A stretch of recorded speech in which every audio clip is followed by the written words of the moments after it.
Bonjour et bienvenue à l'Atelier Magique. Je suis ravi de te retrouver depuis la Black Box où je vais t'enseigner un secret magique. J'espère que tu as bien travaillé sur ton personnage parce qu'aujourd'hui nous allons passer à une étape importante, ce qui entoure le personnage, c'est-à-dire les objets, le costume, le pseudonyme. Cette séance va te permettre d'avancer sur la création de ton personnage, qui est une étape essentielle dans la construction de ton numéro. Voyons d'abord le nom de ton personnage, ou alors le pseudonyme si tu préfères. Tu vas donner un nom à ton personnage et pour cela, tu vas devoir t'inspirer de ce que tu as déjà fait sur l'autre séance concernant le personnage, c'est-à-dire de qui est ton personnage, où il vit, d'où vient-il, etc. Et bien pour trouver le nom de ton personnage, tu vas t'inspirer de tout ce travail. Ainsi, si ton personnage vit à une autre époque, tu choisiras un nom ou un prénom qui fait écho à cette époque. Si ton personnage vit dans le futur, tu trouveras peut-être un nom plus futuriste, plus moderne. Le nom de ton personnage est destiné à marquer la mémoire de tes spectateurs. Ainsi, tu devras le choisir pour qu'il s'imprime facilement dans l'esprit de tes spectateurs et surtout qu'ils puissent le retenir, car quand ils sortiront de la salle, qu'ils auront vu ton numéro, eh bien, ils se souviendront non seulement de ton numéro, mais aussi de ton personnage et donc de ton nom. Je vais te donner une petite astuce pour fabriquer de toutes pièces ton pseudonyme ou ton nom de personnage. Par exemple, tu peux changer l'ordre des lettres dans ton prénom. Tu peux aussi remplacer les I par des Y, les C par un K. Tu peux rajouter des lettres à ton prénom. Par exemple, si tu t'appelles Arthur, ça peut donner Arturo. Dans certains cas, tu pourras écrire ton nom à l'envers ou bien en modifiant l'ordre des syllabes. Bref, pour le choix du nom de ton personnage, tu as carte blanche tant que c'est cohérent avec l'identité que tu veux donner à ton personnage. Pour ce qui me concerne, par exemple, Marc Enzo, chacune des lettres représente la première lettre d'un prénom de ma famille. Je l'ai construit de cette manière et Marc Enzo donne pour moi, mon pseudonyme. Ce qu'il faut que tu retiennes dans le choix de ton pseudonyme. Premièrement, ton pseudonyme doit avoir une linguistique vraisemblable. C'est-à-dire que quand on l'entend, il doit sembler vrai. Il ne doit pas sonner faux. Deuxièmement, ton pseudonyme doit être facile à mémoriser. Et troisièmement, il doit être en accord avec l'identité du personnage que tu as créé. Voyons maintenant le costume de ton personnage.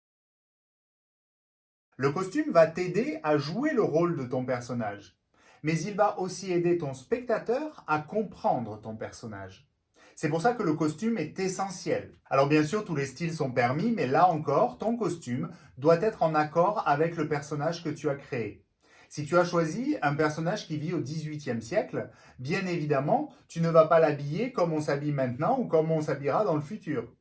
Si, à l'inverse, tu as choisi un personnage qui vit dans le futur, tu pourras lui choisir des vêtements, des accessoires très futuristes. Et là, ton imagination pourra vraiment s'exprimer parce que tout est à construire. Enfin, si tu choisis un personnage qui vit maintenant, eh bien, tu pourras choisir tous les habits, tous les accessoires que nous avons à notre disposition à l'heure actuelle. Pour t'inspirer dans le choix de ton costume, tu peux bien évidemment faire une recherche sur Google, dans Google Images, en fonction des styles que tu auras choisis, si c'est plutôt un style baroque, un style moderne, un style ancien, un style futuriste, un style manga. Tu peux aussi t'inspirer de films, tu peux t'inspirer de magazines, tu peux aussi t'inspirer de la mode, de tout ce qu'il se fait dans le domaine artistique. Dernière chose, ton costume c'est aussi un moyen pour toi de te démarquer, c'est-à-dire que si tu passes avec d'autres collègues magiciens, d'autres amis magiciens dans un spectacle, eh bien peut-être que le public se souviendra de ton costume et donc se souviendra mieux de ton numéro. C'est une manière de se distinguer, de se différencier par rapport aux autres. Tu dois donc réfléchir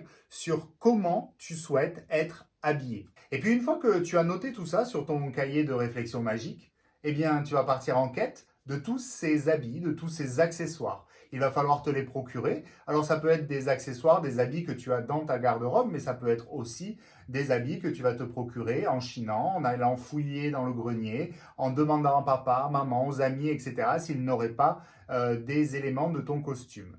Bien sûr, si tu connais quelqu'un qui est fort en couture, eh bien n'hésite pas à le solliciter pour créer un costume sur mesure.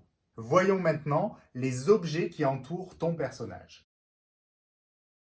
En quelque sorte, quels sont les objets qu'utilise ton personnage? Tu vas devoir réfléchir maintenant sur quels sont les objets que tu vas être amené à utiliser pendant ton numéro. Là encore, Tous ces objets doivent être en adéquation avec tout le travail sur le personnage que tu as fait lors de la séance précédente. C'est-à-dire que, toujours pareil, si ton personnage vit à une autre époque, il faudra que ces objets correspondent à cette époque. Si ton personnage est complètement imaginaire et vit dans un monde imaginaire, il faudra que ces objets correspondent à ce monde imaginaire.